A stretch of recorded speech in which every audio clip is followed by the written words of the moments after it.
Deep in Wyoming Territory, 1873, where mercy is as scarce as warmth, Sarah Mitchell cradles her infant daughter against the bitter wind.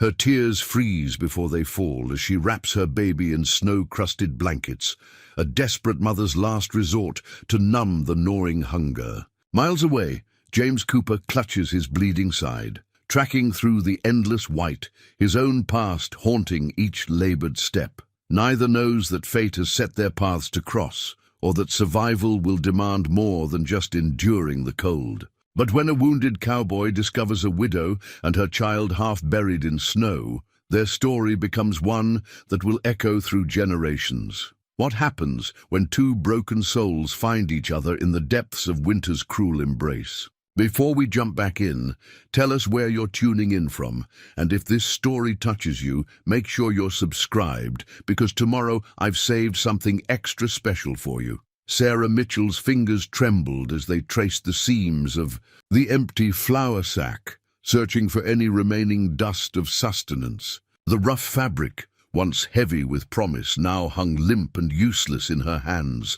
3 months since Thomas's death, and the pantry shelves echoed their loss with hollow emptiness. "Just a little longer, Emma," she whispered to the bundle in the makeshift cradle, a wooden crate padded with every blanket she could spare. Her daughter's cry had weakened over the past days, becoming a soft mewling that frightened Sarah more than any scream. The last candle stub flickered on the table, casting wild shadows across the cabin's weathered walls. Sarah had been rationing it, lighting it only during Emma's evening feeding, but tonight she needed its warmth. The darkness pressed too close, too heavy with memories. She could still see Thomas standing by the door, adjusting his mining lamp. 3 more months, he'd said, and we'll have enough saved to build that proper nursery. His smile, always so sure, so full of tomorrows, promises. He'd kissed them both, Emma just 2 weeks old then, and headed out into another Wyoming dawn. The accident had taken more than her husband. It had stolen their future, their dreams, their chance at the life they'd planned when they'd first homesteaded. This patch of frontier. Sarah touched her wedding ring, the metal cold against her skin. A gust of wind rattled the cabin's bones, and Emma stirred. Sarah moved to the window, watching snow build against the glass. The storm that had been threatening all day was finally rolling in from the mountains, bringing with it a darkness deeper than night. Her gaze fell to the chest, where she kept Thomas's things. Among them lay the map he'd drawn of the territory, marking the locations of neighboring homesteads. The closest was 15 miles away, might as well be 1,000 in this weather. The town lay another 10 miles beyond that, a journey that had been challenging even in fair conditions, with Thomas leading their wagon. Emma's whimper drew her back to the cradle. Sarah lifted her daughter, feeling the fragile warmth of her through the layers of cloth. "You're all I have left," she whispered, rocking gently, "and I'm running out of ways to keep you alive." The truth of those words settled like frost in her chest. She'd tried everything, stretching their stores, setting snares for rabbits that never came, even attempting to dig through the frozen ground for any remaining root vegetables in their snow-buried garden. But winter had proved merciless, and their isolation complete. Sarah glanced again at the window. The snow was falling faster now, thick flakes obscuring what little daylight remained. Common sense told her to stay put, to wait out the storm. But common sense hadn't fed them yesterday, and it wouldn't feed them tomorrow. Her decision crystallized like ice. They couldn't stay, not with empty shelves and a dying infant, not with another storm bearing down. The nearest homestead might as well have been the moon, but at least the moon offered more hope than these bare walls.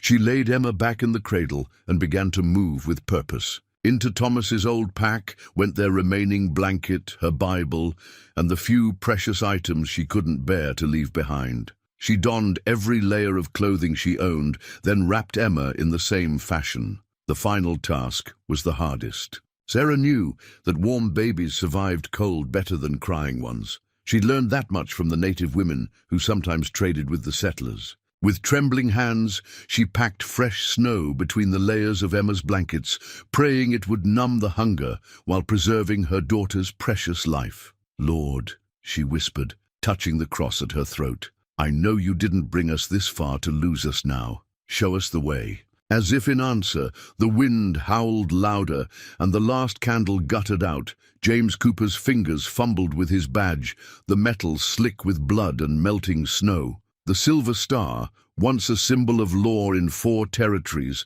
now served only to mark him for the buzzards. If any were fool enough to fly in this storm, he'd earned it bringing order to Cheyenne, wearing it proudly through the Apache wars, and now it might just get him killed. The wound in his side burned like hellfire. Those bastards had been waiting, 6 of them against his 1. Smart Money said they'd been tipped off. The same informant who told him where to find the Riker gang had probably sold him out just as quick. "Getting slow, old man," he muttered, stumbling against a snow-laden pine. His breath came out in ragged clouds, each one shorter than the last. The temperature was dropping fast, and the blood trail he was leaving would freeze black against. The white, assuming the fresh snow didn't cover it first. He'd managed to wing 2 of them before his horse took a bullet, throwing him into the ravine. The fall had probably saved his life, but the landing had driven a broken branch deep into his side. Now, every step was a negotiation with consciousness. Every breath, a battle against the cold trying to seep into his bones. The badge caught the dying light as he slumped against the tree trunk. 23 years of service, and what did he have to show for it? A collection of scars, a reputation that brought more trouble than peace, and now a gut wound that was probably going to kill him if the cold didn't get there first. But James Cooper hadn't survived this long by giving up. He forced himself upright, using the tree for support. The snow was falling heavier now, but through the swirling white he caught a glimpse of something. Smoke, rising thin and desperate against the darkening sky. Hope was a dangerous thing in these mountains. Smoke meant people, and people meant either help or more trouble. In his experience, the latter was more common. But right now, trouble with a roof over it seemed better than freezing to death in the open. He checked his revolver. 3 rounds left. Not much, but it would have to do. The badge he unpinned from his coat, studying it one last time before, tucking it into his inner pocket. No sense advertising who he was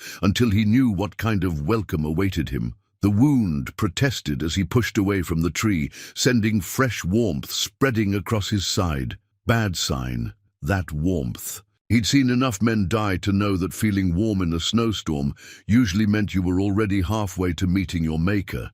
Each step was an act of will now. The snow had soaked through his boots, and his fingers had gone numb inside his gloves. But that thread of smoke pulled him forward, a lifeline in the growing dark.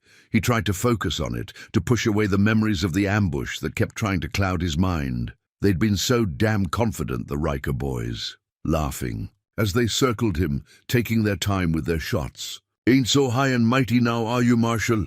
the youngest one had called out, voice cracking like he was still growing into his evil. The badge pressed against his chest with each labored step, a reminder of why he'd chosen this life. Not for glory or power, but because somebody had to stand between the devils and the decent folk, even if it meant dying alone in a Wyoming snowstorm. The smoke was clearer now, rising from what looked like a small cabin set back against the tree line. No other tracks in the snow. Either whoever was inside hadn't left recently, or the storm had already covered their trails. James paused, swaying slightly as another wave of dizziness washed over him. The smart play would be to watch the cabin for a while, make sure it wasn't one of the Riker's bolt holes. But the cold was getting worse, and the light was failing fast. He could feel his thoughts starting to scatter like leaves in a wind. "Decision time, old man." He took one step toward the cabin, then another. The badge seemed to grow heavier against his chest, carrying the weight of every choice that had led him here. One way or another, this storm was going to end his hunt for the Riker gang. The only question was whether he'd live to start it again. As if to answer him, a sound carried through the swirling snow, a baby's cry, thin and fading, like the last note of a sad song. Sarah's hand didn't shake as she leveled Thomas's revolver at the cabin door. The weight of it was familiar. He'd insisted she learn to shoot it that first winter on the homestead. A woman alone needs to be her own protection sometimes, he'd said. How right he'd been. The footsteps outside grew closer, heavy and uneven. Through the window, she could make out a dark figure struggling through the snow. Blood marked their trail, fresh drops of crimson against white, already being erased by the storm. Emma stirred against her chest, safely bundled beneath her shawl. Sarah adjusted her grip on the revolver, remembering Thomas's lessons. Keep your finger off the trigger until you're ready to shoot. Both eyes open. Breathe steady. The door rattled, then swung open on a gust of wind and snow. A man filled the doorway, tall despite his stooped posture. Blood stained his coat where he clutched his side. "Don't move," Sarah commanded, her voice stronger than she felt. "I've got 6 shots and I know how to use them." The stranger raised his head slowly. His face was weathered, lined with pain and years, but his eyes were sharp despite their fever-bright glaze. "Ma'am," he managed, "I don't doubt that." Then his legs buckled, and he collapsed into the snow that had blown in with him. Emma chose that moment to cry, a weak, plaintive sound that seemed to echo the stranger's groan. Sarah kept the revolver trained on him, but her resolve wavered. The man hadn't drawn his own weapon, though she could see one holstered at his hip. "Are you alone?" she demanded. "Yes," he answered through gritted teeth, "though there might be others following. Not friends." Sarah's mind raced. The stranger was clearly hurt, possibly dying. If others were coming, others who might not collapse at her doorstep, she couldn't leave him there as a marker to her location. "Can you stand?" he tried, making it halfway before slumping back.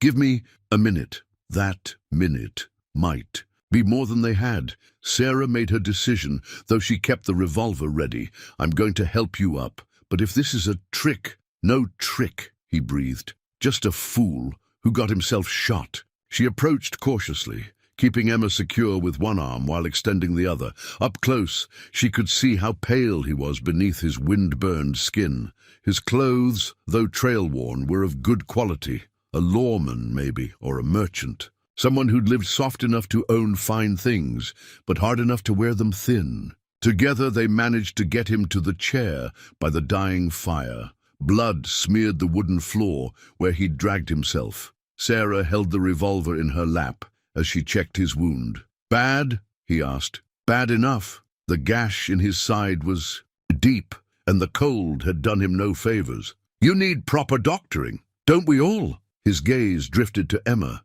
then back to Sarah's face. Something shifted in his expression. "You're preparing to leave." It wasn't a question. Sarah saw no point in denying it.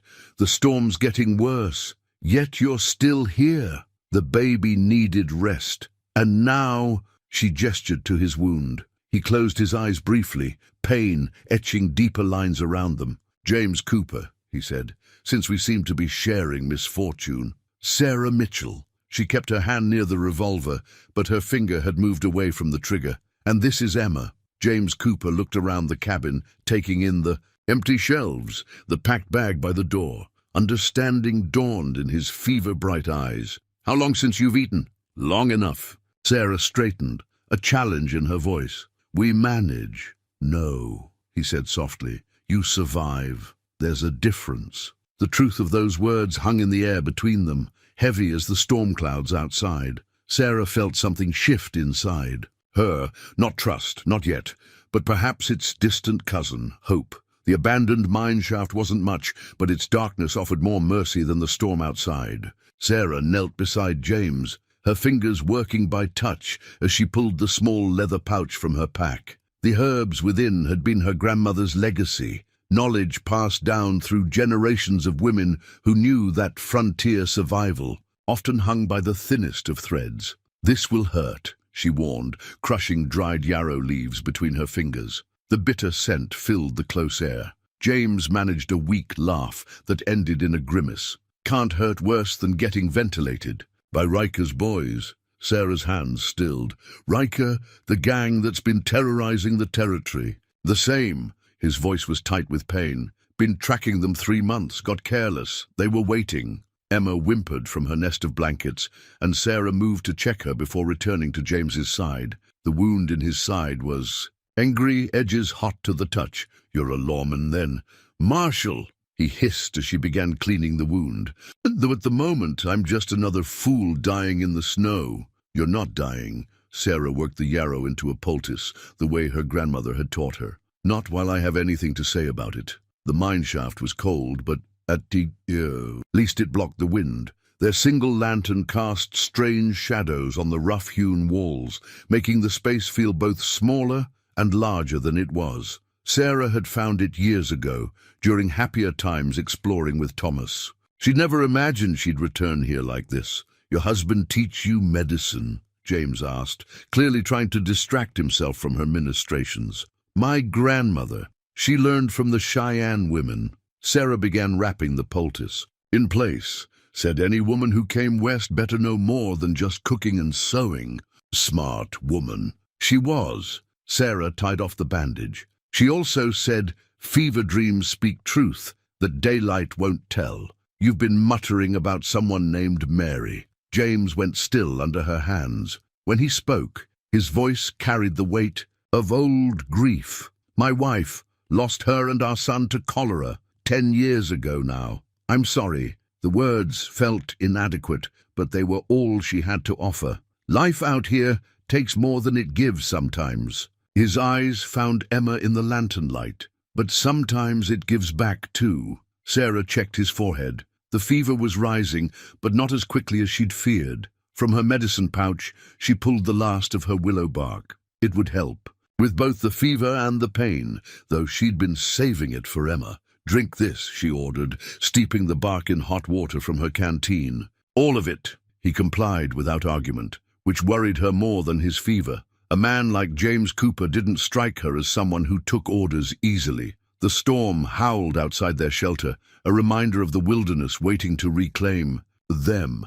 Sarah added the last of their fuel to the small fire she'd risked building. The smoke found its way out through the mine's natural chimney, but she still worried it might draw attention. They won't be tracking in this, James said, reading. Her concern. Even Riker's not that crazy. How many? 6 originally. I got 2 before they got me. He shifted, wincing. The others won't quit, though, not while I'm alive. Sarah touched the medicine pouch, drawing comfort from its familiar weight. Then we'll have to make sure you stay that way. His eyes met. Hers in the firelight, fever bright but clear. Why are you helping me? Because it's right. She checked Emma again, adjusting the blankets. And because I'm tired of watching death win. The fire crackled between them, casting warmth against the cold seeping through the mine's walls. Outside, the storm raged on, but in here, for this moment at least, they had found a kind of peace. Tell me about your grandmother,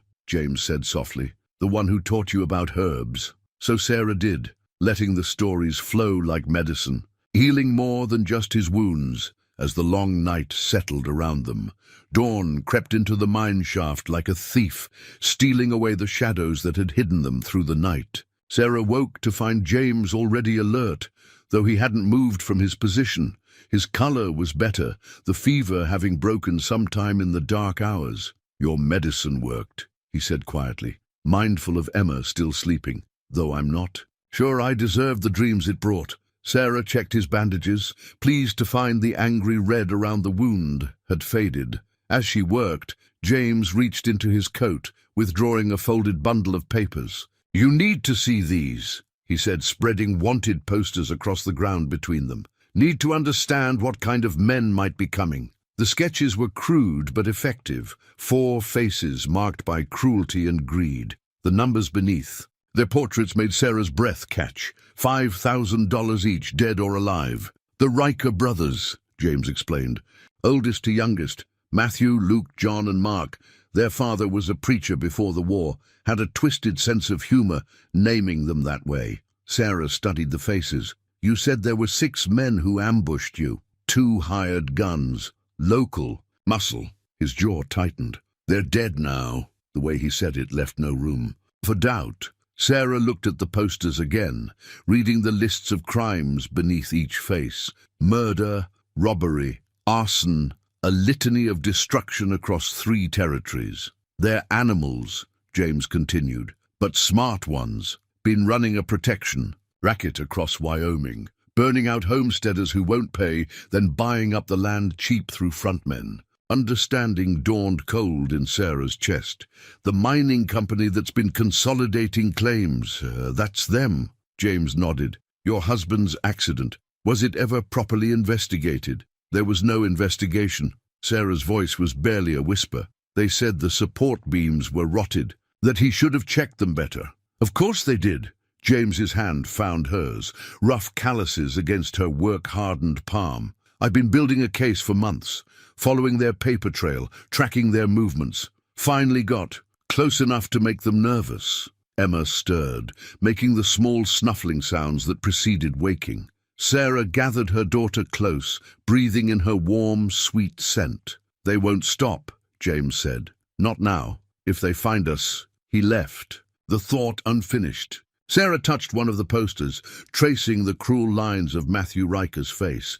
They killed Thomas, didn't they? It wasn't an accident. I believe so. Can't prove it yet, but the pattern fits. James watched her carefully. I'm sorry. I should have told you sooner. No. Sarah felt something shift inside her, grief crystallizing into purpose. Knowing wouldn't have changed anything, but now... She looked down at Emma, then back at the posters. Her daughter deserved more than a life haunted by men like the Rikers. Thomas deserved more than to be just another accident in their ledger of crimes. Your fever's broken, she said. Can you ride? If I have to. His eyes held a question. The nearest town is 25 miles south. Law there? A sheriff, I trust. Man named Henderson. Sarah began packing her things, movements quick and decisive. Then that's where we go. You need a proper doctor, and I need to tell Henderson what I know about Thomas's death. Sarah, James's voice stopped her. It's not your fight. She turned. To him, steel in her gaze. They made it my fight when they killed my husband, when they made my daughter an orphan. I won't hide while they do the same to other families. A ghost of a smile touched James's lips. You're quite something, Sarah Mitchell. So my grandmother always said. She helped him to his feet, steadying him when he swayed. She also said, justice doesn't always wear a badge. Together, they faced the mine shaft's entrance, where morning light painted the snow in shades of promise. The storm had passed, leaving a world reborn in white. Somewhere out there, 4 evil men were hunting them. But for the first time since Thomas's death, Sarah felt truly alive, and that was worth any risk. Sarah unfolded Thomas's map carefully, its creases worn soft with use. The parchment had yellowed at the edges, and his careful ink marks had faded. But the trails he'd marked still stood out clear against the terrain's contours. He'd spent years updating it, adding notes about seasonal creek crossings and sheltered valleys. Your husband knew the country well, James observed, studying the map over her shoulder. They'd found his horse grazing in a sheltered copse, steam rising from its flanks in the morning cold. He explored every chance he got. Sarah traced a line with her finger. This route here, he called it the Ghost Trail. Said the Indians used it long ago to move unseen through the territory. James nodded approvingly. Stays high, follows natural cover. Smart. He winced as he mounted but managed to settle in the saddle. You ever ridden double before? Not. Since I was courting. Sarah secured Emma to her chest in a sling made from her shawl, then accepted James's help up behind him. The horse shifted, adjusting to their combined weight. Keep her between us, James instructed. Share our warmth. And hold tight. We'll need to make good time before the snow melts enough to show our tracks. Sarah wrapped one arm around his waist, careful of his wound. Even through layers of winter clothing, she could feel the tension in his muscles, the way he held himself against the pain. They set out along Thomas's ghost trail, the horse picking its way carefully through the fresh snow. The morning sun turned the world crystalline, each branch and boulder draped in white brilliance. It would have been beautiful if they weren't being hunted. Tell me about the ghost trail, James said after they'd ridden in silence for a while. Why'd your husband map it? Sarah smiled against his back, remembering Thomas's enthusiasm. He was fascinated by the old ways, spent time with any tribal elder who'd talk to him, learning their stories. Said modern folk were too dependent on obvious routes, too afraid to trust the land's own paths. Wise man. He was. Sarah adjusted Emma, who had fallen into a peaceful sleep. This trail follows what he called spirit lines, natural features, that guide you if you know how to read them. See that notch in the ridge ahead? There's always a path through, no matter the season. James studied the terrain with new appreciation. Your husband's knowledge might just save our lives. They rode on, following Thomas's careful markings. The map showed more than just trails. It noted subtle landmarks, safe camping spots, places where springs wouldn't freeze even in deepest winter. Each annotation was a gift from the past, reaching forward to guide them.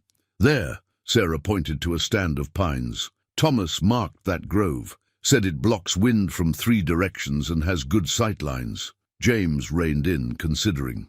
Good place to rest the horse. Give Emma a chance to nurse. They dismounted carefully, James's movements stiff but controlled. Sarah settled against a tree trunk to feed Emma, while James tended to the horse and checked their back trail. No sign of pursuit, he reported, easing down beside them. But that won't last. Snow's starting to soften. Sarah studied the map. Again, Emma contentedly nursing. The next section's tricky, crosses 3 ridges before dropping into Shadow Valley. Shadow Valley? Named for the way clouds catch there, Thomas said. Creates natural fog banks, even in clear weather. James's eyes lit with tactical understanding. Perfect place for an ambush, or perfect place to lose someone following you. He gave her an appraising look. You're not just reading that map. You know this country. I should. Walked every mile of it with Thomas while I was carrying Emma. Sarah traced their route ahead. There's a cave system halfway through the valley. Local folks think it's haunted. Nobody goes there. Sounds promising. James checked his pistol, grimacing at the low ammunition. How far? We can make it by nightfall if we push. Sarah met his gaze. But you're bleeding again. He touched his side, fingers coming away red. Notice that, did you? A blind man would notice. You need rest. Rest is a luxury we can't afford. His voice was firm but kind. I've ridden through worse. Sarah remembered the wanted posters, the prices on the Riker brothers' heads. Have you survived worse? Once or twice. He helped her up, then mounted with barely a wince. Your husband's ghost trail, my experience keeping breathing when I shouldn't, might be enough to see us through. As they rode on, Sarah kept one hand on the map and the other around James's waist. Between them, Emma slept peacefully, unaware that her safety depended on the wisdom of a dead man's markings and the strength of a wounded one's will. James pulled the broken compass from his pocket, its glass face spider-webbed with cracks from his fall. The needle swung erratically, dancing between north and nowhere, as if confused by its own purpose. Like him, he thought, a lawman who'd lost his true north somewhere between duty and vengeance. Storms changing, Sarah said softly, her breath warm against his shoulder. They'd been riding hard for hours, following Thomas's ghost trail through increasingly rough country. Air feels different. She was right. The wind had shifted, carrying that peculiar stillness that preceded heavy snow. Emma stirred between them, making small sounds of protest at the cold. We need to find shelter, James said, tucking the useless compass away. Can't risk being caught in the open when this hits. There's a shepherd's hut marked on the map, maybe 2 miles ahead. Sarah's voice held a tremor she couldn't quite hide. If it's still standing. The horse picked its way carefully along a narrow ridge, hooves crunching through ice-crusted snow. James felt Sarah's arm tighten around his waist as they navigated a particularly treacherous stretch. You're good at this, she said suddenly. At what? Staying calm.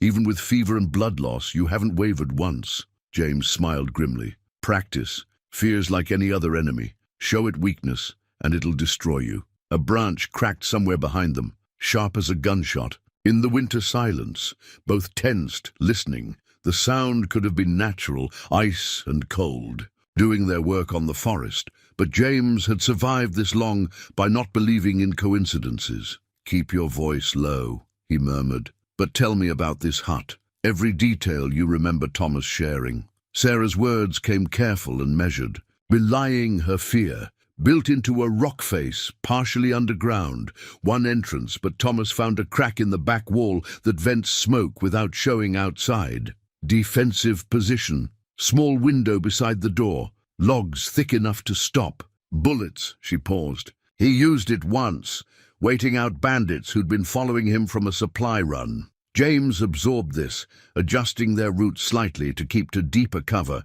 His side burned with every movement, but he forced the pain down, focusing on the terrain ahead. The broken compass knocked against his ribs with each step, a reminder of how quickly certainty could shatter. Another sound carried on the wind, the distant whinny of a horse. Sarah's fingers dug into his coat. "They're following the ghost trail," she whispered. "No." James guided their mount behind a stand of thick pines. "They're following us. Your husband's path is too subtle for men like them to read." "How long have they been back there?" "At least an hour, keeping their distance, waiting for us to make a mistake." He checked his pistol again. Still only 3 rounds. "Or for the storm to force our hand." The first heavy flakes began to fall as they spotted the shepherd's hut, nearly invisible against the grey stone of the cliff face. James studied the approach carefully, noting the natural channels that would force any attackers to expose themselves. "It'll do," he decided,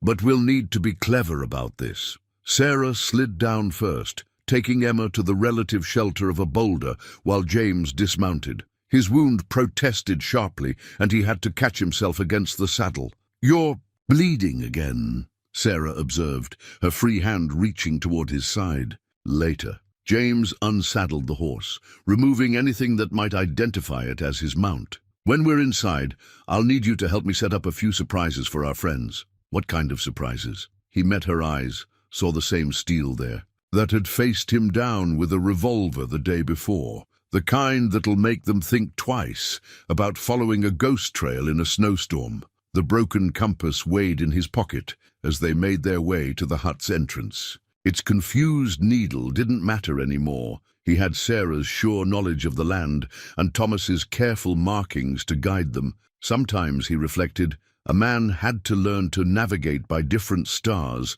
than the ones he'd always trusted.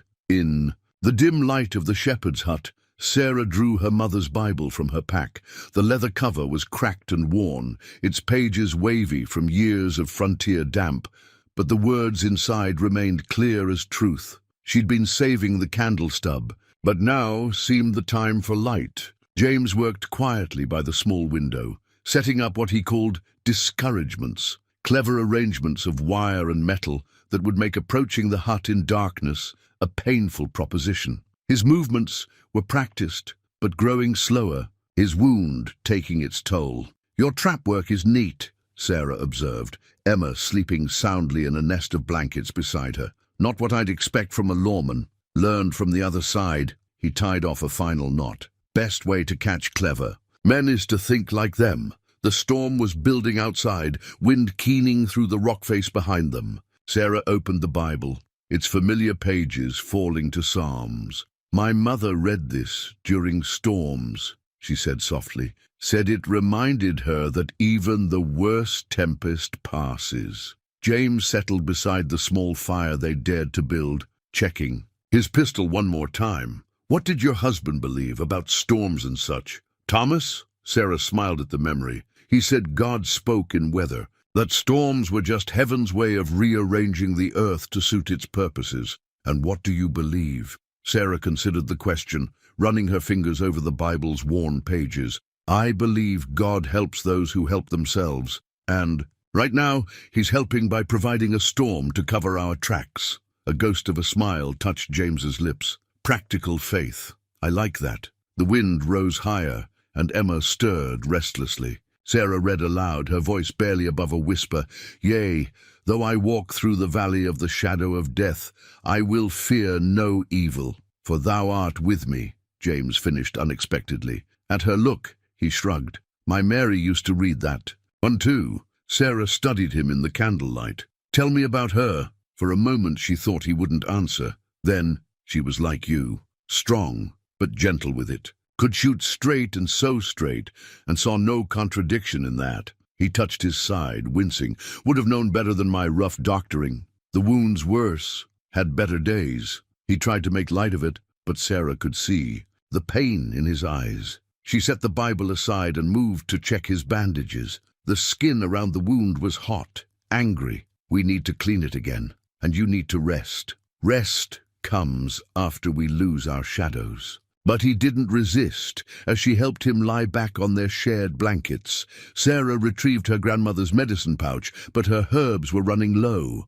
Outside, the storm reached full fury, snow and wind battering the hut's sturdy walls. She read again by candlelight, this time about David hiding in the wilderness, pursued by enemies. Strange, James murmured, fever making his voice distant. Never thought I'd end up like this. Like what? Trusting someone again, caring what happens next. His eyes closed. Dangerous thing, hope. Sarah touched the Bible's cover, thinking of all the hopes it had witnessed, her mother's, her own, and now this new, fragile thing growing between her and James. Hope's what keeps us human, she said. Thomas used to say that too. A sound carried through the storm. Might have been a horse's whinny, might have been just the wind. James's eyes opened, fever-bright but alert. They're still out there, he said, waiting for the storm to break. Then we'll wait longer. Sarah's voice held certainty. I learned patience from mountain winters. Did your Mary ever teach you that? She tried, the ghost of a smile again. Never was very good at listening. Sarah returned to the Psalms, reading steadily as the storm raged, and James's fever rose. Emma slept peacefully. The Bible's familiar words a lullaby older than memory. Outside, somewhere in the white fury, killers waited. But in here, in this moment, there was a kind of peace. The candle burned low, making the Bible's shadow dance on the rough walls. Sarah read on, her voice a thread of warmth in the cold night, while James fought his fever and the storm sang its wild hymn around them. The leather roll of tools lay open between them, each implement gleaming dully in the pre-dawn light. Wire and cutters, files, small coils of brass wire, and other pieces Sarah couldn't name. A craftsman's kit turned to deadlier purpose. These were Thomas's, she said, touching a well-worn pair of pliers, for repairing mining equipment. Never thought they'd be used like this. James sorted through the tools with practiced hands, his fever finally broken, but leaving him hollow-eyed with exhaustion. Good steel, he commented. He knew quality. The storm had passed in the night, leaving a world transformed. Fresh snow lay deep around the hut, pristine except for a single track of deer prints, nature's own false trail. Show me again, Sarah said, watching James's hands as he demonstrated how to set a snare. Emma slept in her blanket nest, stronger now after a night of rest and warmth. Tension's the key, he explained, working the wire. Too tight, it'll snap. Too loose, it's useless. Like most things in life, it's about finding the balance. Sarah tried to copy his movements, her fingers stiff with cold despite the fire's warmth. Like marriage, she said softly. Thomas used to say that, called it a dance of give and take. James's hands stilled. Your Thomas was a wise man. He was. She finished the snare, held it up for inspection. Will this hold? It'll do. There. Your fingers brushed as he took it and neither pulled away immediately. You're a quick study. Had to be. Frontier doesn't forgive slow learners. She began working on another snare, movements more confident now. Tell me about the Rikers again. How they think, how they move. James checked his pistol for the 100th time. Still only 3 rounds. Matthew's the brains. Luke's the tracker. John's got a temper. And Mark, he paused. Mark's the one to watch. Youngest but coldest. No conscience at all. Like their father? Worse. The old man at least believed in something, even if it was a twisted version of scripture. These boys, he shook his head, they believe in nothing but themselves. Sarah laid out the snares they'd made, 12 in all, each capable of crippling a man or horse. Where do we set them? James moved to the window, studying the terrain. They'll come from the east, using the ridge for cover. We'll layer the approaches. First line to slow them, second to channel them, third to hold them where we can see them. And then, he met her eyes, then we pray 3 bullets are enough. Sarah stood, checking that Emma was still sleeping soundly. Show me how to shoot. Properly, I mean. not just Thomas's basic lessons. With what ammunition? She pulled Thomas's revolver from her skirts. 6 shots. Saved them all this time, waiting for something worth the powder. James took the gun, checked its action. Good weapon, well maintained. He handed it back. But are you sure? These were your last connection to him? No. Sarah's voice was firm. Emma is my connection to Thomas. These bullets, they're just tools like any other. Time they were used. The next hour was spent in careful instruction. James taught her about stance, about breathing, about the way fear could make you rush a shot. His hands were gentle as they corrected her grip, his voice patient as he explained the fundamentals. You're natural at this, he said, as she dry-fired at knots in the wooden wall. Steady hands. Steady heart, she corrected. My grandmother used to say that's what matters most. Anyone can hold something still. Takes strength to keep your heart from shaking. A sound outside, branches cracking under snow's weight. Both froze, listening. After a moment, a rabbit bounded past the window. Time to set our surprises, James said quietly. They'll come soon. Men like that don't like waiting once they've picked up a trail. Sarah gathered the snares, each one a promise of protection. I'll take the north approach. You're still too weak for that much walking in deep snow. He started to protest, then nodded. Mark the safe path back. If anything feels wrong, I'll run like hell, she finished, smiling slightly. Grandmother taught me that too. Their eyes held for a moment longer than necessary. Then Sarah turned to check Emma one final time before heading out into the crystal morning. Thomas's tools in her hands and James's lessons in her heart, ready to lay their trap for men who thought themselves hunters. Sarah twisted her wedding ring as she watched through the hut's small window, an old habit that had once brought comfort. Now the gold band felt different, less like a memory and more like a promise of what she had to protect. The morning sun had just crested the ridge, painting the snow-covered ground in blinding white that made every shadow stark and deep. The first sign was subtle, a crow taking flight from a distant pine, then another. James touched her arm, a silent signal to move back from the window. He'd positioned himself by the door, Thomas's revolver ready, despite his weakened state. Remember, he whispered, let the traps do their work. Don't shoot until you have to. Emma was secured in the most protected corner, wrapped in every blanket they could spare. Sarah had fed her just before dawn, praying her daughter would stay quiet when they needed silence most. The first screams split the morning like an axe through ice. One of the outer snares had found its mark. Sarah's hand tightened on her own revolver, the metal warm from being held so long. That'll be John, James murmured, always too eager, too careless. Cursing carried across the snow, followed by the sharp crack of a rifle shot fired in anger. The bullets splintered wood well above their heads. Careful now, Sarah cautioned. That came from the East Ridge. James nodded approvingly. You've got a good ear for it. Mark's up there with the rifle. He'll try to keep us pinned while the others move in. Another trap sprung, this one producing no scream but the distinctive sound of a horse going down hard. The cursing turned creative, echoing off the rock face behind them. Luke's mount, James identified. He'll be on foot now, which makes him easier to track but more dangerous. He's better with that knife of his than with reins. Sarah shifted position, keeping to the shadows as she'd been taught. Her wedding ring caught a stray beam of sunlight, throwing a brief golden flash across the wall. The sight sparked a memory. Thomas holding her hand up to the sun the day he'd placed that ring on her finger, talking about how love was like gold, precious because it had survived fire. A voice called out from beyond the snare line. Cooper, we know you're in there. Make it easy on yourself. Matthew, James breathed. Notice he doesn't make promises about making it easy on you or Emma. Sarah's grip tightened on her revolver. He knows about us. Probably had someone watching the cabin.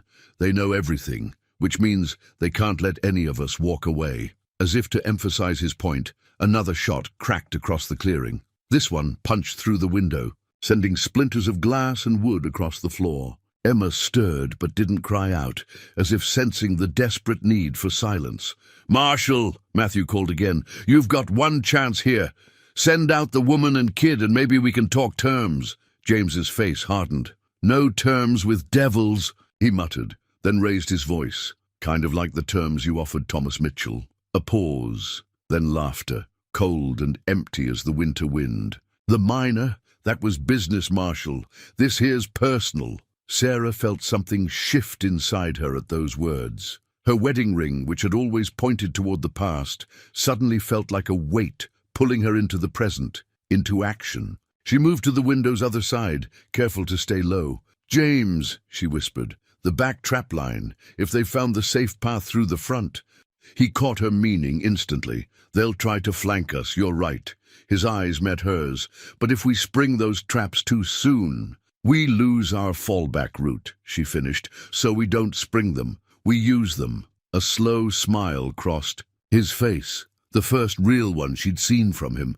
"Thomas teach you strategy too?" "No." Sarah checked her revolver one last time. "That I learned playing chess with my grandmother. She always said the best trap is the one your enemy thinks he sprung on you." Another shot from the ridge, another splinter of wood. But now they could hear movement at the back of the hut. Subtle sounds that would have gone unnoticed if they hadn't been waiting for them. Sarah touched her wedding ring once more, a final goodbye to who she'd been. When she spoke, her voice was steady as a rock face. "I'll take the back. You hold the front. Emma's safer if we don't cluster our defense." James studied her for a moment, seeing something in her face that made him nod. "Just like chess," he agreed softly.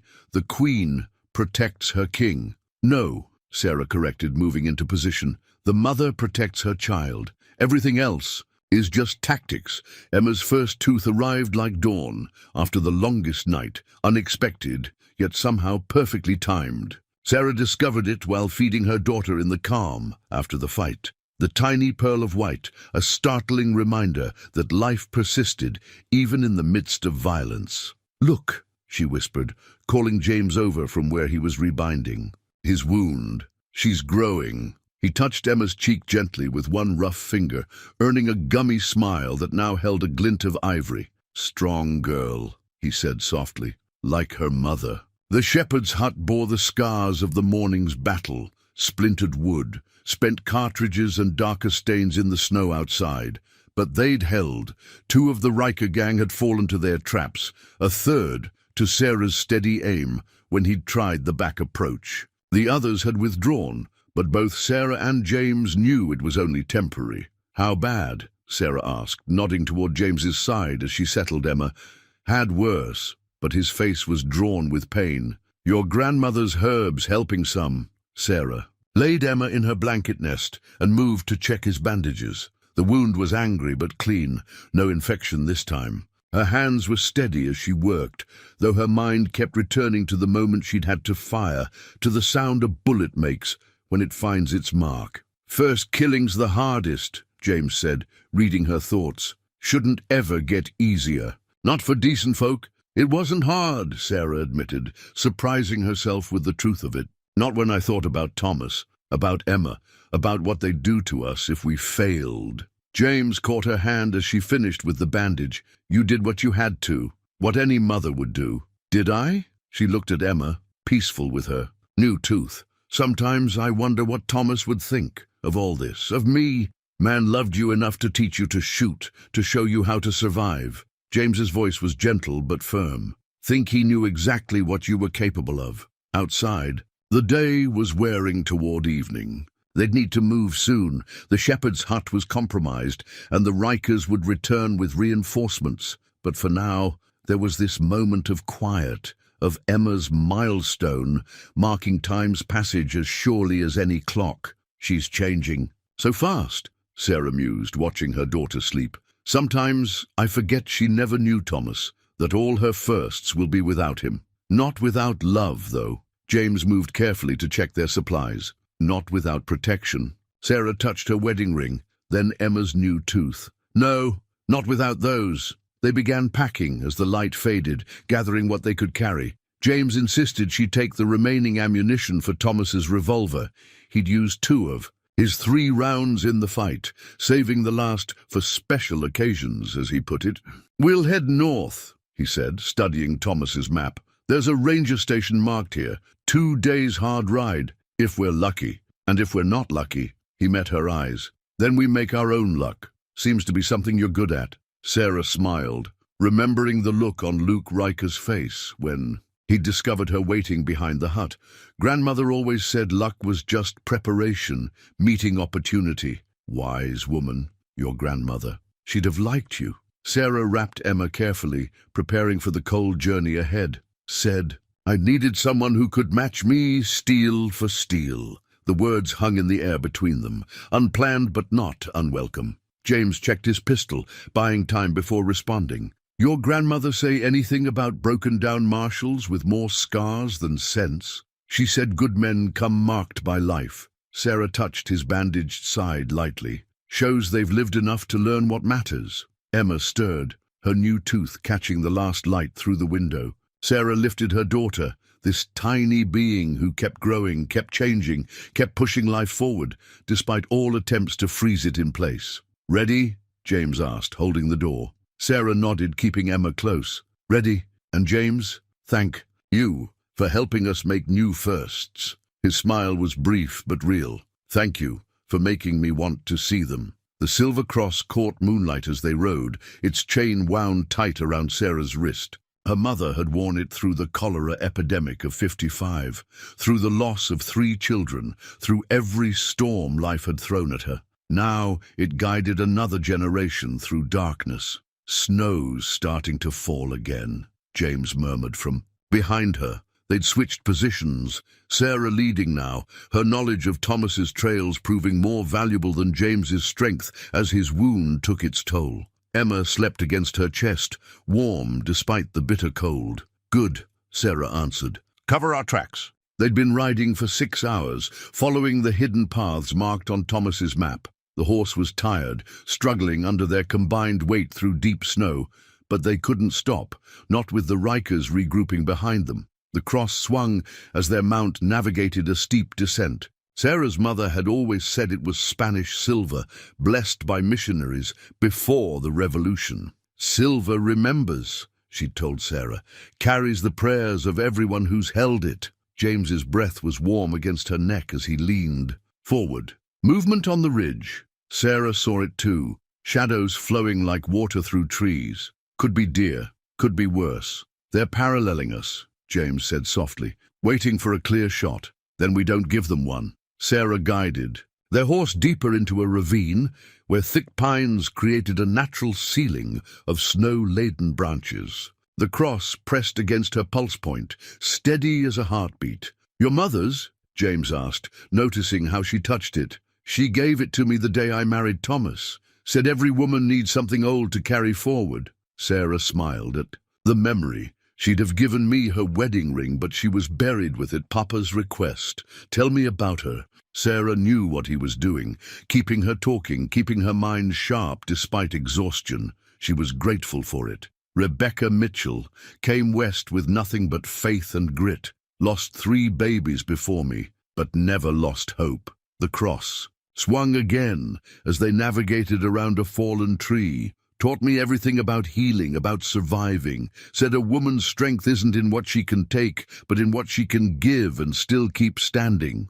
Sounds familiar, James said softly. A shot cracked through the trees, sending snow cascading from branches. Their horse reared, but Sarah held steady, guiding them deeper into cover. Mark, James identified, testing our nerve. Another shot, closer. Emma stirred but didn't wake, accustomed now to gunfire's lullaby. Sarah touched the cross again, drawing strength from its familiar weight. Ridge opens ahead, she warned. 1/4 mile of exposed ground before the next cover. James shifted behind her, checking his last bullet. They'll be waiting. Yes. Sarah felt strangely calm, but so are we. She pulled Thomas's map from her coat, studying it in the dim light. The cross illuminated the paper where moonlight struck silver, highlighting a detail she'd missed before. Here, she pointed. Thomas marked a cave system. Runs under that. Open ground. Risky. Caves can be dead ends, or they can be paths through mountains. Sarah traced the route. He's marked an exit here. Comes up right in the heart of that pine forest. James was quiet, considering. Another shot rang out, deliberately wide, herding them toward the open ground. Your call, he said finally. You know these trails better than any of us now. Sarah tucked the map away, touching the cross one final time. Her mother had always, said Silver remembers, but it could guide too, catching light in darkness, showing the way forward. We take the caves, she decided. They'll expect us to run for the trees. Men like that, they don't think about what's beneath their feet. Like Thomas did? Like Thomas taught me to. Sarah guided their horse toward a nearly invisible cleft in the rock face. He always said the land holds secrets for those who respect it enough to look. The cross swung like a pendulum as they dismounted, marking time between heartbeats. James helped her secure Emma while she checked their few remaining supplies. The cave mouth loomed before them, dark as destiny. Your mother's cross, James said suddenly. Does it still carry prayers? Sarah looked at him, really looked, seeing the pain he was hiding, the fever threatening to return. It carries hope, she said softly. Sometimes that's the strongest. Prayer there is. He nodded, understanding. Together they led their horse into darkness, leaving false trails in the snow behind them. Above, the Rikers would find an empty ridge and tracks that led nowhere. Below, guided by Thomas's knowledge and a silver cross that remembered, they made their own path forward. James rolled his last bullet between his fingers, feeling its weight, a mere ounce of lead that might make the difference between life and death. In the cave's darkness, he couldn't see it, but he knew every scratch on its brass casing, had studied it during their rest stops until he could recognize it by touch alone. Cave splits ahead, Sarah whispered, her voice tight with exhaustion. They'd been moving for hours through the underground maze, following Thomas's markings by lantern light. Emma was awake but quiet, as if sensing the need for silence. The bullet caught the dim light as James held it up. Which way? Sarah consulted the map, shielding their single lantern. The horse they'd been forced to leave behind at a narrow passage, taking only what they could carry. Thomas marked the right fork, says it rises toward the surface. And the left? No markings, probably for good reason. A sound echoed through. The caves could have been water dripping, could have been footsteps. Both froze, listening. James tucked the bullet back into his revolver, its weight now a promise rather than a question. They followed us down, he said softly. Had to. We left them no choice. Sarah's voice held no fear, only calculation. But they don't have the map, don't know these passages. Neither do we, not really. James touched the cave wall, feeling the damp stone. We're trusting a dead man's directions. Thomas never steered me wrong in life. Won't start now. She shifted Emma to her other arm. Besides, what choice do we have? The sound came again, closer. Definitely footsteps this time, echoing strangely in the cave system. Take the map, James said, pressing it into her hands. Get moving through the right fork. I'll hold here, buy you time. With one bullet? Sarah's free hand caught his arm. That's not a plan. That's suicide. Better than all of us dying. He checked the revolver's action one final time. I've lived longer than I expected anyway. No, the word was steel wrapped in silk. We didn't come this far to start sacrificing each other now. Another echo, another step closer. James could almost count the footfalls now. Sarah, listen to me, James Cooper. My husband died alone in the dark. I won't let you do the same. She pulled him closer, her breath warm against his ear. Thomas marked something else, a side passage just past the fork, narrow but deep, perfect for an ambush. James felt a smile tugging at his mouth despite their danger. You're something else, Sarah Mitchell. So my mother always said. Now come on. They moved carefully, following the right fork until they found the hidden passage. It was barely more than a crack in the rock wall, but it went deep. Sarah and Emma fitted easily. James had to turn sideways, his wound protesting, but he made it. The bullet sat ready in its chamber as they waited, breathing shallow, listening to the approaching footsteps. Sarah had extinguished their lantern, leaving them in perfect darkness. How many? She whispered. 2, maybe 3, James breathed back, moving careful but not careful enough. A light appeared at the fork, a torch casting wild shadows. James counted heartbeats, waiting.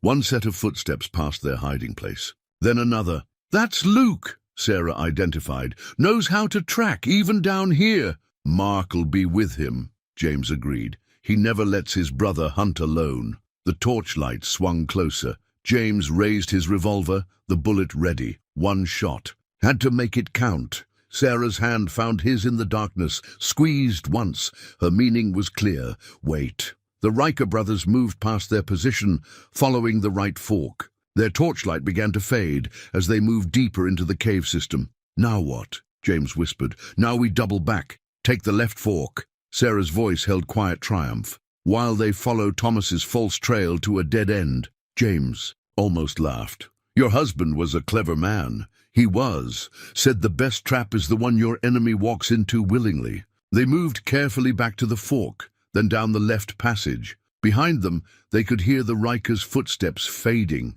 The bullet remained unfired in James's revolver, still holding its promise. "How long before they realize?" he asked as they navigated the new tunnel. "Long enough." Sarah shifted Emma, who had started to fuss quietly. Thomas marked the dead end as being nearly a mile in. "By the time they figure it out, we'll be gone." James touched the bullet in his revolver. "Sometimes the best shot is the one you don't have to take." Sarah's free hand found his again in the darkness. This time, she didn't let go. The first ray of dawn split the darkness like a blade, cutting through the cave mouth they'd spent hours searching for. Sarah shielded her eyes, the sudden light almost painful after so long underground.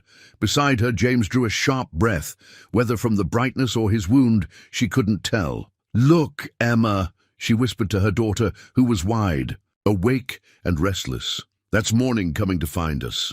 The light grew stronger as they approached the opening, painting the cave walls in shades of gold and rose. Outside, fresh snow had fallen, covering their old tracks and any sign of the Riker's pursuit. The world looked newborn, untouched. "Beautiful," James murmured, "but dangerous. No cover for half a mile." Sarah studied the terrain. The cave exit opened onto a gentle slope that led down into a valley thick with pines. But reaching those pines meant crossing open ground, their dark figures stark against all that white. "We wait," she decided. "Watch for a while." They settled just inside. The cave mouth, where shadow met light. Emma began to fuss, hungry after their long night. Sarah fed her while James kept watch, his hand never far from the revolver with its single bullet. "Sun'll be up soon," he said. "Full light in less than an hour." "Good. We'll be able to see them coming." Sarah stroked Emma's cheek as she nursed.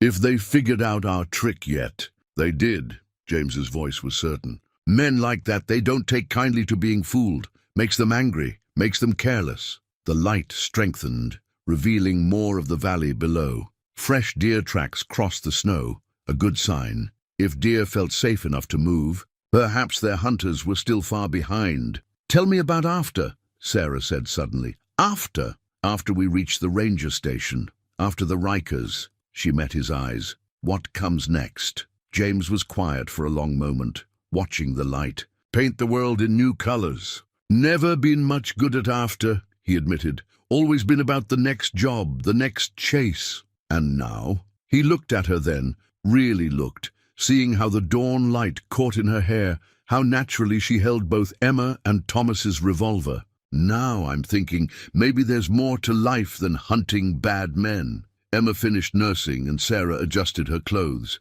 The morning light had reached them fully now, warming the cave entrance. "My grandmother would say that's a start." "Your grandmother seems to have had wisdom for every occasion." "She did," Sarah smiled. "She also said a man who starts thinking about after is a man worth keeping around." The light suddenly caught movement in the valley, a flash of metal, quickly hidden. James tensed, but Sarah touched his arm.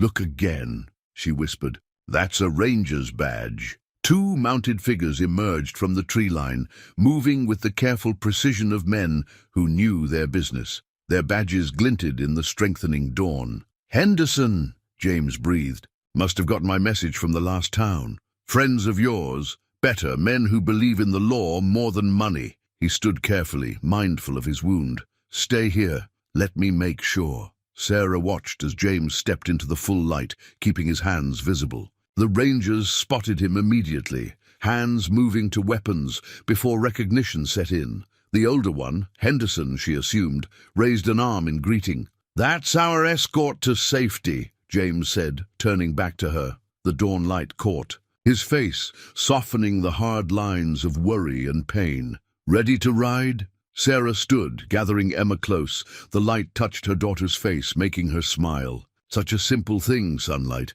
But after the long dark of the caves, it felt like a benediction. "What about the Rikers?" she asked. "Henderson's got 6 men with him, all told. Some watching the other cave exits, some tracking our friends through the tunnels." His smile held grim satisfaction. "Like I said, men who believe in the law." They made their way down the slope carefully, the snow pristine under their feet. Each step took them further from darkness, from pursuit, from the fear that had driven them into the earth. "James," Sarah said as they neared the Rangers, "about after—" He turned to her, his face gilded by morning light. "Yes, I think my grandmother would approve." His smile then was brighter than the dawn. Together, they walked the last few steps into the morning, leaving the shadows behind. The badge lay heavy in James's hand, its silver surface scarred but unbroken. He'd carried it for 20 years, through dust storms and gun battles, through every dark turn his life had taken. Now, as Henderson's men surrounded the cave mouth, where the Riker brothers were cornered, it felt like both burden and strength. "They're not coming quiet," Henderson warned, his breath frosting in the morning air. "Luke's wounded but mean. Mark's got high ground inside, and Matthew's got nothing left to lose." Sarah stood near the ranger horses, Emma secure against her chest. Her eyes met James's across the space between them, carrying a message clear. "As sunlight, be careful. Come back." "Never expected them to come quiet," James said, pinning the badge back on his coat. His wound ached, but the pain felt distant now, unimportant. "But they're coming, one way or another." A shot rang out from the cave, striking snow near Henderson's feet. The Rangers took cover, their rifles trained on the opening. "Marshal Cooper," Matthew's voice echoed from the darkness, "should have killed you when we had the chance." "Lot of men have said that," James called back. "They're all hanging or buried now." Sarah had moved closer, despite Henderson's men trying to wave her back. "They killed Thomas," she said quietly, "made our daughter an orphan. Don't let them walk away." James touched her shoulder, feeling the strength in her. "No man walks away from murder. Not while I wear this badge." Another shot, closer this time. Mark's work, the boy had always been the best shot of the brothers. "Last chance, Rikers," Henderson shouted. "Come out with your hands clear." Laughter echoed from the cave, cold and empty as a winter grave. "Come in and get us, law dog." James checked his revolver, still that single bullet, waiting for its moment. Sarah pressed Thomas's gun into his other hand. 6 shots, she reminded him. "Use them well." He nodded, understanding all she wasn't saying. The badge caught morning light as he moved forward, keeping to what cover the terrain offered. "Matthew," he called, "your brothers follow you into that cave. You going to follow them to the gallows too? Rather hang than bend knee to your kind of law." "Not about bending knee." James worked his way closer, sensing the Rangers moving to flank the cave mouth. "About paying debts. Thomas Mitchell's debt. All the others." A shadow moved inside the cave, Luke trying to get a better angle. James held his position. "You know what your father used to preach?" he continued. "Before the war turned him crazy, used to preach about judgment, about how every man faces it sooner or later." "Shut up about our father." That was Mark, his voice cracking with rage. "Good man once, before he started thinking the law was whatever he said it was, before he raised his sons to be killers." Matthew's voice came again, harder now. "Last words, Marshal. Choose them careful." James felt Sarah's presence behind him, steady as a heartbeat. The badge sat heavy over his heart, carrying the weight of all it represented. "I choose these," he said clearly. "Thomas Mitchell was a good man, didn't deserve to die in the dark. His daughter deserves to know justice was done." The cave mouth exploded in gunfire. James rolled, coming up firing with Thomas's revolver. Sarah's 6 shots found homes in the darkness, covering Henderson's men as they rushed forward. Luke came charging out, knife gleaming. James's last bullet, his own bullet saved so long, took him in the chest. Mark fired from above, but the Rangers had his position marked. The exchange was brief, brutal. When silence fell again, Matthew stood alone in the cave mouth, his gun empty. "No gallows!" he snarled, raising his pistol despite the rifles trained on him. "Your choice," James said quietly, and the badges of 7 lawmen caught the sun as justice was done. After, as Henderson's men handled what needed handling, Sarah came to stand beside James. Emma was awake, watching the world with curious eyes. "It's finished," she asked. James touched his badge, feeling its familiar weight. "It's finished. Thomas can rest easy now. And us?" He looked at her then, seeing all the strength and grace that had brought them through darkness to this moment. The badge no longer felt like a burden, more like a promise kept. "Us," he said softly. "We're just beginning." The morning sun rose higher, warming the snow around them. Somewhere in the distance, church bells rang in the town they'd been trying to reach, carrying across the pristine white like a benediction. The homestead deed lay on the table between them, its fresh, ink still drying in the warm light of the town clerk's office. Sarah traced the flowing script that declared the property transferred to James Cooper and Sarah Mitchell, joint holders. A new piece of land, untouched by old griefs or spilled blood. 20 acres, James said softly. Good water rights. Enough pasture for a small herd. He paused, watching her face. "If that's what you want." Emma sat in Sarah's lap, fascinated by the clerk's brass seal that had made their claim official.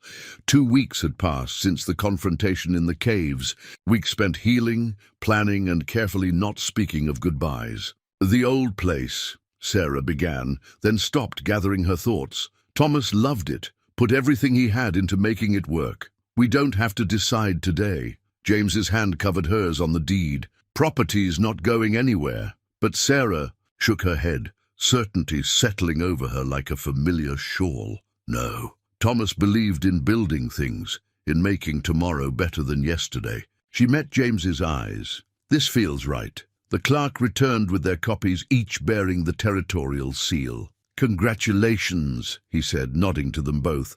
"Land's yours, free and clear."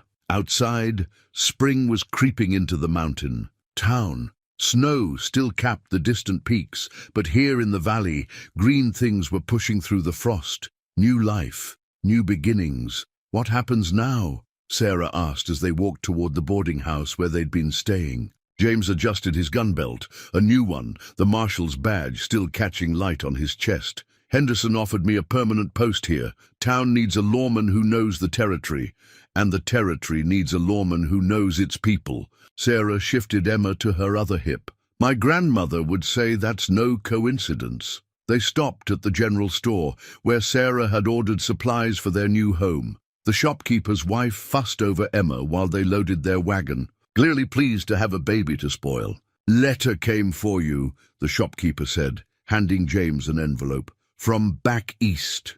James opened it carefully, reading with an expression Sarah had learned to read these past weeks. "Mary's sister," he explained, "wondering if I ever found peace out here." "And did you?" He looked at her then, at Emma, at the deed that promised a future neither of them had expected. "Found something better," he said softly. "Found family." The word hung between them, warm as spring sunshine. Sarah thought of Thomas, of how he'd always said love wasn't a fixed quantity, that hearts could grow to hold more without betraying. What came before? "Your Mary," she said carefully. "Would she approve of all this?" James tucked the letter away, his face gentle with memory. Mary believed in second chances, in building new things from broken pieces. He touched the deed in Sarah's hand. Think she and Thomas might have understood each other. Emma reached for him then, a request he answered without hesitation. Sarah watched them together, seeing how naturally her daughter fit in his arms, how easily love could expand to fill empty spaces. "The house needs work," James said as they loaded the last of their supplies. "Roof's sound, but the barn'll take some fixing. Good thing I know my way around tools." Sarah smiled, remembering Thomas's kit and how it had helped save their lives. "And you know your way around building things that last." They climbed onto the wagon seat together, Emma settled between them. The deed sat safely in Sarah's pocket, its promise weight like a welcome anchor. "Ready?" James asked, taking up the reins. Sarah looked back at the town, at the mountains beyond where their story had begun in snow and desperation, then forward, toward the valley where their new home waited. "Ready," she said, and meant it with all her heart. 1 year later, Sarah held the family portrait in her hands, studying how the photographer had captured them in silver and light. Emma stood proudly between them, no longer the desperate infant, wrapped in snow, but a thriving toddler with Thomas's eyes and her own determined chin. James's marshal's badge caught the camera's flash, and Sarah's mother's cross lay bright against her dark dress. "Came out nice," James said, coming in from his evening patrol. The spring air followed him, carrying the scent of new grass and possibility, though it doesn't show your smile right. "That's because someone wouldn't stop making faces at Emma during the sitting," Sarah replied, setting the portrait on their mantel. It stood beside Thomas's photograph, past and present sharing space in their home. The house had grown with them over the year, new rooms added, old spaces renewed. James's law books shared shelves with Sarah's medical texts, and Emma's toys scattered across floors that no longer creaked with lonely echoes. "Henderson's retiring," James said, hanging his gun belt on its peg, "offered me his position."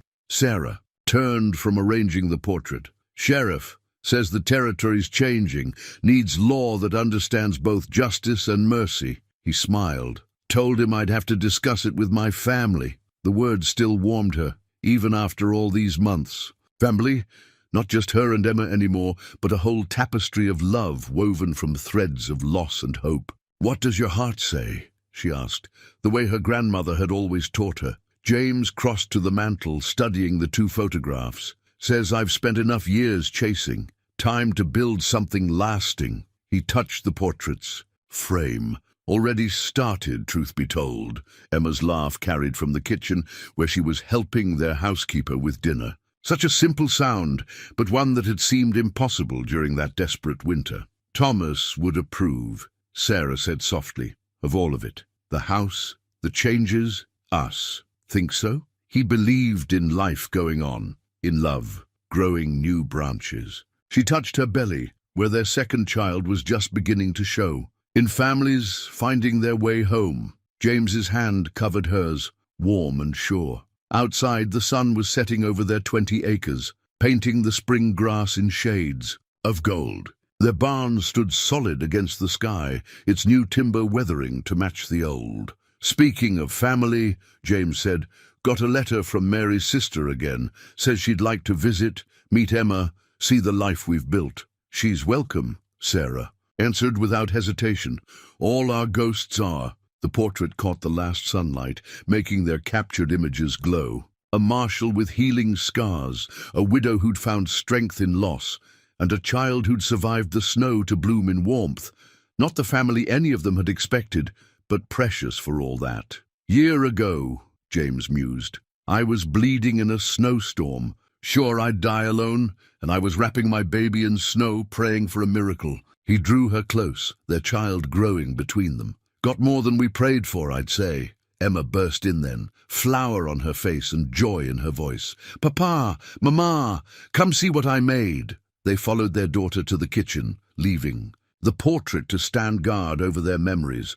In its silver surface, light and shadow balanced perfectly, the past honored, the present cherished, and the future full of promise. That night, after Emma was asleep, and the house had settled into its peaceful creaks and whispers, Sarah added a final note to her journal. "Love," she wrote, "is like the spring thaw. It doesn't erase the winter that came before, but it promises that life goes on, that warmth returns, that even the deepest snow eventually yields to hope." She closed the book and joined James on their porch, where they sat together watching stars emerge over the land that had become their home. No more running, no more hunting, no more wrapping babies in snow and praying for salvation. Just this, a family built from broken pieces, made stronger by the mending.